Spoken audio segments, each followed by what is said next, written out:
Thanks for joining me, I'm Rutten, and in this tutorial, I'll walk you through the basics of creating comic panels and word bubbles in Krita 5.3 and later.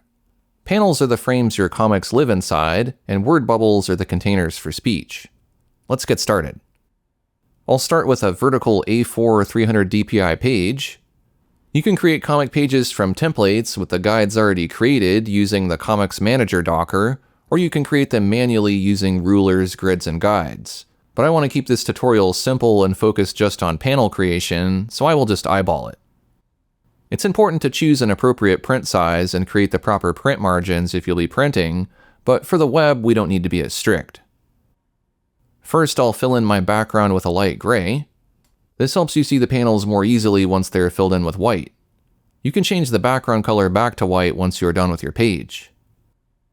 Next, I'll create a new vector layer for my frames. I'll select the basic 1 brush with black as my color. After that, I'll zoom out so I can see the entire canvas. I'll select the rectangle tool, make sure it's not going to be filled in the tool options, and draw a large box that fills most of my page.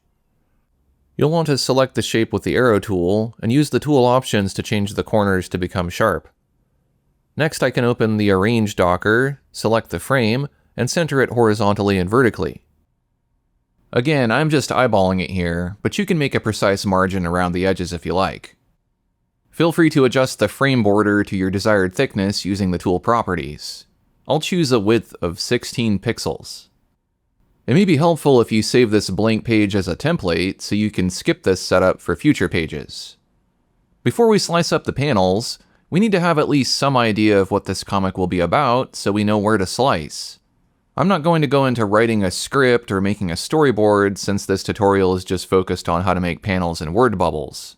However, I didn't want to slice up nothing, so I took some time to create an entire page. I'll use this as an example, and if you want to watch the full process of how I made this, that's available by becoming a member. I'll link you to that in the video description below. Let's name the frames layer, and try to keep our layers tidy going forward since there will be a lot. Next, select the Comic Panel Editing tool from the toolbox. You can use it to draw lines that slice through the box to create panels. You can hold Shift to snap to specific angle increments. In the tool options, you can customize the width of the gutter or the space between panels. You can choose 3 different presets so you don't have to keep changing the width manually. I'll thicken these up a bit since thin is too thin for these panels. There is also an automatic setting which will toggle between these preset widths based on the direction your slice is going. You can define what is considered diagonal by setting the angle. There is also a merging mode which can stitch the panels back together. You drag across the slice to remove it. As you can see, it's extremely easy to make comic panels. You can select each frame and edit individually if you like, since this is all in vector. I'll undo to remove all these cuts and bring in my sketch. I drew this in pencil and then applied a color overlay mask to it. Now my slices will be intentional. I'll hide the sketch now that I am done. Now let's fill these panels with a solid white background. I'll right-click and duplicate this frame layer. I'll name the top Borders and the bottom Fills. I'll hide the topmost layer and fill each of the frames with white by selecting all of the shapes and choosing white as the fill in the tool options. Now we are ready to draw something inside these panels. I can create a new layer called Drawing above the fills and start sketching with a pencil, but you'll notice that my artwork will cover the frames and background. What would be better is to trap the artwork inside the panels. I'll show the Hidden Frames layer, then group the Drawing layer with the background frames. Now I will click this A icon to use alpha inheritance on the Drawing layer to make it into a clipping mask. Once I do this, I will be able to draw only inside the frames. You can still spill onto the neighboring frames, so you may want to use a selection to isolate individual frames. Since Krita groups these vector shapes into a single layer, you'll need to separate them. You can do this the manual way by selecting a fill panel, cutting it, creating a new vector layer, then pasting it. This is quite tedious though. What will be much easier is to use a custom script loaded into your Workflow Buttons panel to automatically separate the vector shapes onto their own layers and then group them. You can download this script from my YouTube vault. If you want to learn more about the Workflow Buttons panel, watch my Krita 5.3 updates video. Now with the frame fills layer selected, I just click on the button to launch the script and it does all the hard work for me. The shapes have automatically split into their own individual layers inside a new group. Krita doesn't know what order they should be in, so feel free to arrange and label them. Now simply drag the drawing layer into that group and group it with a panel. When you draw, the artwork will be confined within the single panel. You can create additional drawing layers and group them with their respective panels to make a nice, tidy composition. Naming these layers will really help you keep track of them. For example, I can name the first panel group P1 for panel 1. I'll name the drawing layer D1 and the panel shape S1. I can repeat that with P2, D2, S2, and so on. You may want to make the layers panel taller and reduce the thumbnail size to show more layers at once.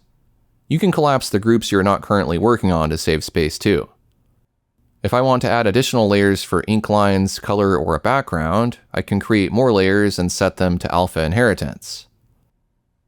I would make note of what brushes and brush sizes you use so that your artwork is consistent. You may even want to save specific brush presets for inking and other types of brushes. You wouldn't want the lines in one panel to be thicker than the other panels, or it will look unprofessional. Once your page is complete, you can fill in the background with white or whatever you like. Comic panels wouldn't be complete without some word bubbles. Create a new vector layer inside your panel group for your word bubble, and select the same brush you used for your panel frames. You can make this as thick as you like. You can draw word bubbles in a number of different ways. For example, you can use the ellipse tool to make an oval filled with white, then use the polyline tool to draw a thin triangle for the tail that comes off the bubble. Select both shapes, then right-click and choose Logical Operations Unite. The shapes fuse into a single word bubble. For a curved tail, use the Bezier curve. You might also want to freehand these shapes using the Freehand Path tool. Draw an almost closed bubble, then use the Edit Shapes tool to select both nodes. Right-click and choose Merge Points to close the shape. If you'd rather draw the bubble with a brush tool, you can do that as well. You may want to add some smoothing in the tool options to make it easier to draw smooth curves and straight lines. You can have these bubbles overlap the panels or be contained inside them depending on their layer order and whether you make them into clipping masks. Adding text is essential for comic book creation. The text tool in Krita 5.3 has been greatly enhanced.